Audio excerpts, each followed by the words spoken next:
Do you see a deflationary trend in the global economy? And if so, what is your investment advice? Well, Diane, I'm no good on the macro questions, and I've proven that by being way too worried about inflation for probably the last 20 years. Fortunately, it hasn't made much difference, the fact that I've been wrong on that.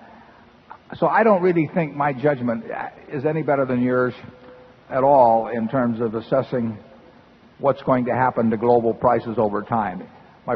My opinion would be that the world is not going into any deflationary situation. But you know, I've not earned any stars for my past economic predictions. And the good thing about my economic predictions, if I even do make them, is that I pay no attention to them myself. So I really and the way we pick our investments is we just don't get into the macro factors.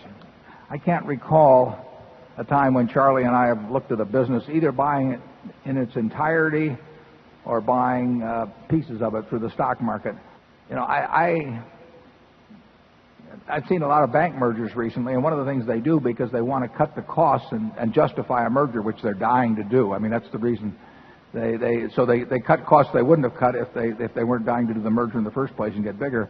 But frequently, I know one in particular that I'm thinking of that, you know, they'll cut out the economics department. You know, I always wonder why the hell they had it in the first place. You know, because what do they do? You know, I mean, the guy comes in and says, I think GDP will be 4.6 this year instead of 4.3. So what? You know, I mean, you're still trying to make every good loan you can make, and you're still trying to take in deposits as cheap as you can, and you should be trying to cut costs wherever you can.